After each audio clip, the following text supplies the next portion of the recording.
नाज़रीन अस्सलाम वालेकुम। आपका दोस्त आपका खादिम असीम उस्मान एक बार फिर से आपके पास। और आज मैं आपको लिए चलता हूँ तरावी के सफ़र के चौथे फेज़ में, यानी 4 पारे अब तक मुकम्मल हो जाने चाहिए और तीसरा दिन है।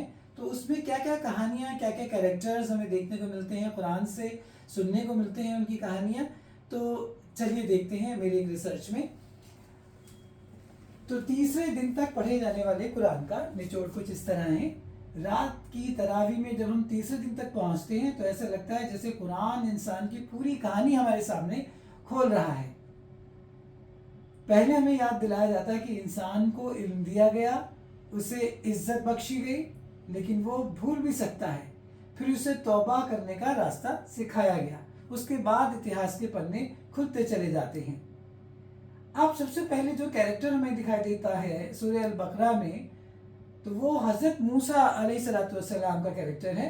बनी इसराइल का जो सफ़र है उसकी कॉन्टेक्स्ट में कहानियाँ खुलती चली जाती हैं तरावी के दौरान, और नेमत और इम्तहान के बारे में जो बहुत तवील जो है वो टेक्स्ट चलता है।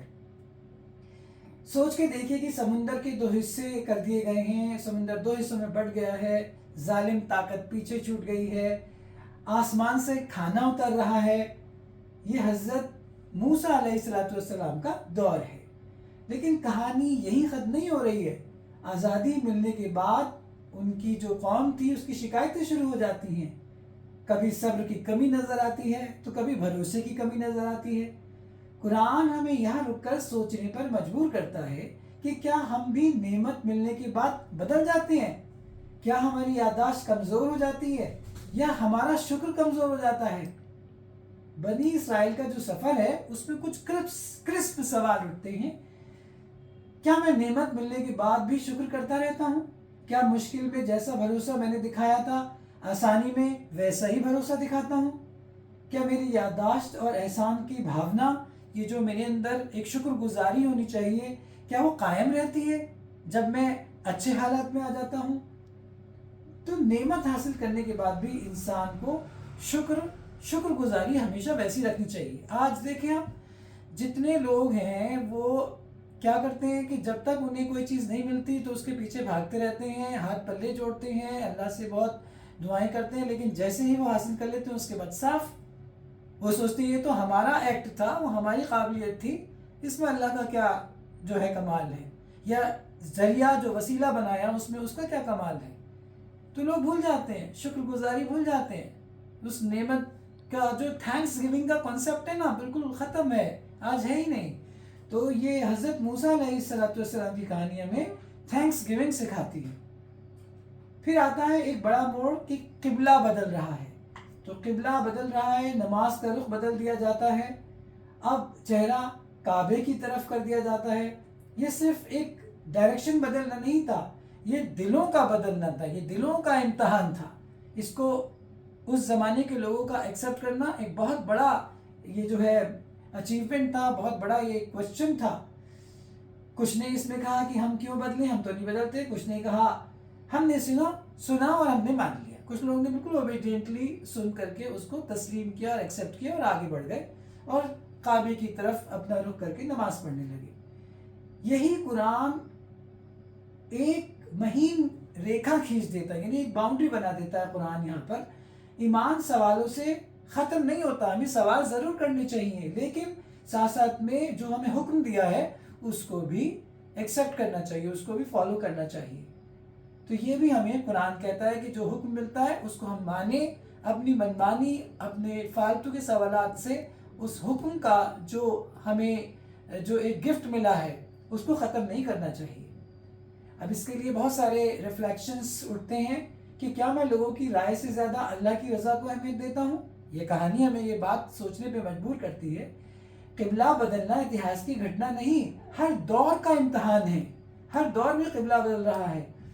हर दिन हमारी ज़िंदगी में छोटे छोटे किबला बदलते रहते हैं, जहाँ हमें ये तय करना होता है कि मैं अपने नफ्स की सुनूंगा या अपने रब की, जिसने मुझे ये भेजा है निज़ाम में, ये पूरी दुनिया में उसने मुझे भेजा है और मुझे तमाम अच्छी बातें बताई हैं। तो क्या मैं उन अच्छी बातों की तरफ अपने आप को مائل کروں اور اپنی پرانی چیزوں کو، روایتوں کو بدل دوں، یا پھر جیسا ہے ویسے ہی رہنے دوں؟ تو یہ سوال یہ کہانی ہمیں سکھاتی ہے جو کیریکٹر ہے۔ پھر ایک اور کہانی ہمیں ان 3 دنوں میں پاروں میں سنائی جاتی ہے، اور ایک ماحول جو نرم ہو جاتا ہے، کہانی بدل رہی ہے۔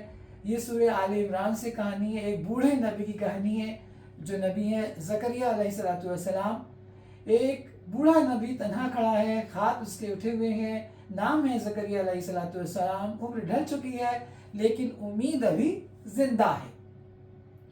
وہ پھسپھسا کر دعا کرتے ہیں اور آسمان سے جواب آتا ہے کہ تمہیں بیٹا ملے گا اور اس کا نام تم رکھنا یحییٰ، یعنی یحییٰ علیہ السلام۔ یہ لمحہ میں سکھاتا ہے کہ جب دنیا کہے کہ اب کچھ نہیں ہو سکتا، تب بھی اللہ کہتا ہے ہو جا، کن۔ یہ نا، اب یاد ہے آپ کو قوالی کن فایا کن، تو اللہ جو چاہتا ہے وہ ہوتا ہے، اور اس پر ہمیں ایمان رکھنا ہے۔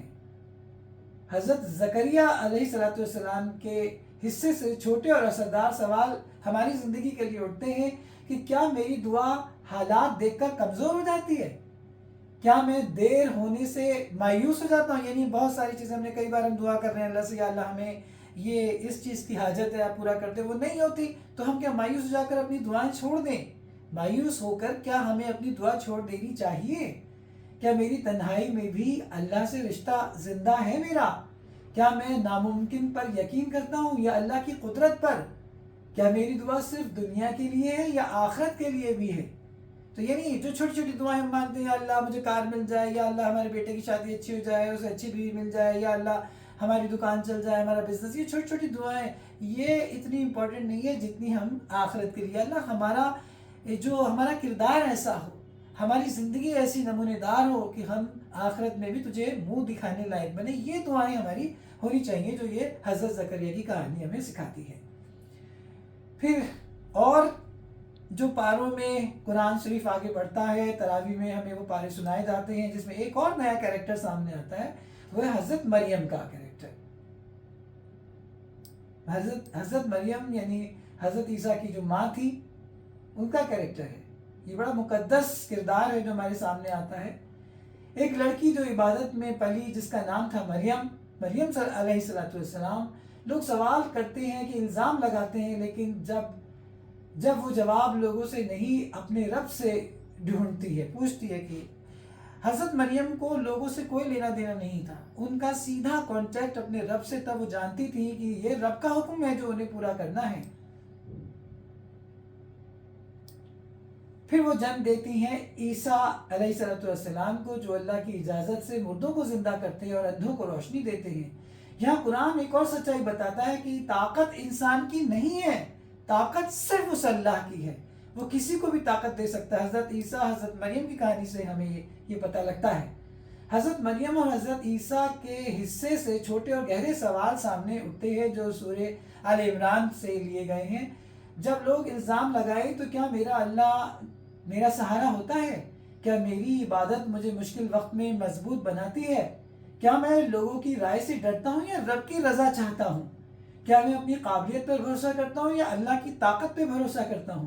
کیا میں ہر کام میں اس رب کو یاد رکھتا ہوں کہ اصلی طاقت صرف اللہ کی ہے اور کسی کی طاقت نہیں ہو سکتی، اور تو صرف ذریعے ہیں، وسیلے ہیں؟